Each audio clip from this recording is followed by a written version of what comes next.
Winter is coming. I'm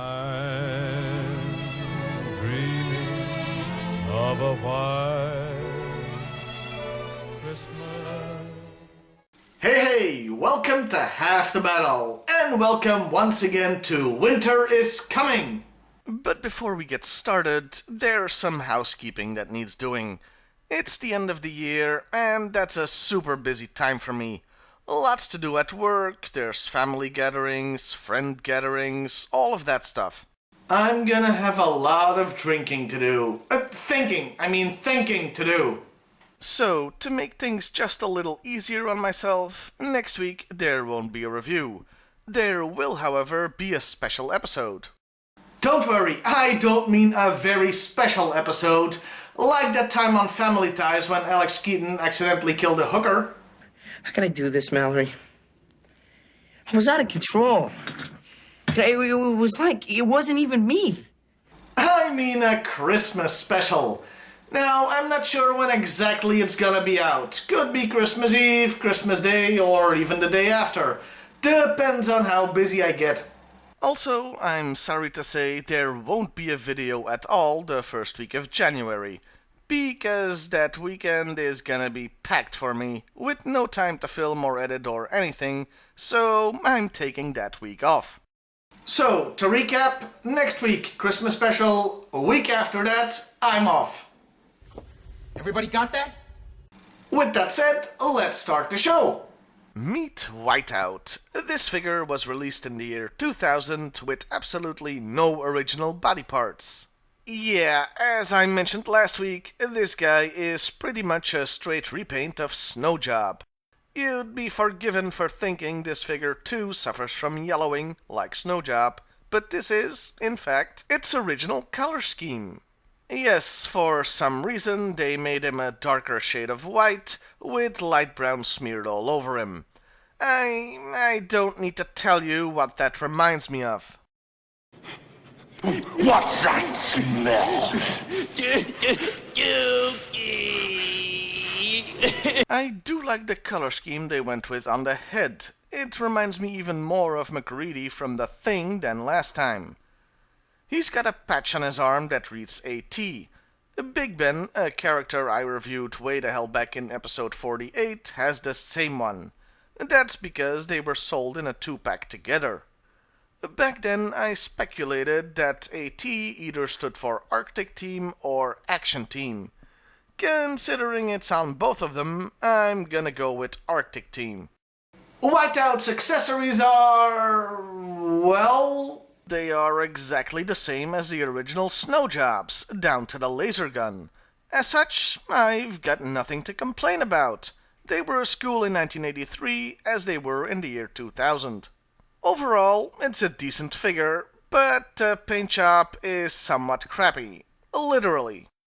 Oh, and for completeness sake, there was a second version of Whiteout made. It mostly used the same body as a 2009 Snowjob, because why break the habit of a lifetime, but as I don't have it, I can't really comment. With that said, let's move on to the character by taking a look at the file card. By the way, the file card is all we're getting since I couldn't really find him in any other media. Anyway, let's talk about the name first. I only ever knew Whiteout as that correction fluid you use when writing, but as it turns out, it is a weather phenomenon. It's when you can't distinguish the ground from the sky with no horizon visible. It's pretty neat. Now, let's talk about the name part 2. He's called Leonard Lee on the file card, and he's named after Lenny Lee, who published Lee's Action Figure News, a magazine dedicated to, soaps. Quite a few characters from this time were named after real people such as Lee, or people from the G.I.Joe Collectors Club. You know, people well known in the fan community. I'm sure I'll be getting my own figure any day now. That's right, any day now. Anyway, Whiteout grew up in Arizona and went into publishing. And here's where it goes off the deep end. He started a libertarian magazine called Live Free or Else and got a lot of heat for it. I mean, what the hell is this? You're injecting politics into a file card of a toy for children? Weird politics, no less? I mean, publishing a magazine I get as a tribute to the guy the character is named after, but then we had the Crazy Town. Weird. Anyway, Whiteout moved north and took up skiing. The Joes recruited him when they learned he rescued 12 climbers from K2, a very dangerous mountain. K, that's more the sort of stuff you'd expect.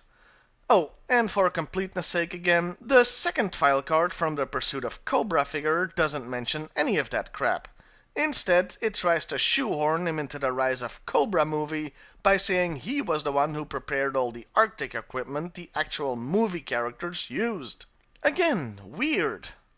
And that was Whiteout. A pretty good figure with one of the weirdest file cards out there. Yeah, you can tell Larry Hama didn't write this batch.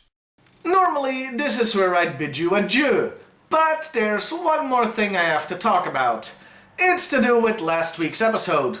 A couple of people have asked me why I didn't mention the comic story where Snowjob and a few others were imprisoned in a foreign gulag. And the truth is, I kinda forgot the guy was part of that. I know this isn't an excuse, but I got him confused with Outback, who's also in that storyline. Look, they both have ginger beards, so in my memories they sort of merged into one character. Luckily, I'll have a chance to make up for that once I review that comic storyline somewhere down the line. By the way, that wasn't even my biggest screw-up in the Snowjob episode. Oh no. That was actually something you didn't get to see. I'll show you some footage now that I cut out. He just looks too thin for somebody who's supposed to be in winter gear. Also, his cap looks ridiculous. It's not even attached to his coat. And if we take a look at the back of the box like we did last week, you'll note that the edge of the cap has paint detailing the actual figure lacks, because the picture is of a prototype. Yep, I spent time bitching about how the hood was stupid, without realizing I had the bloody thing on the wrong way for years. I only caught my stupidity while editing the episode. You can see why I need a break. So, next week, holiday special. A week after that, I'm taking a break. And then it'll be a brand new year. Well, see you next time, everybody. I'm dreaming of a white Christmas, just like the ones I used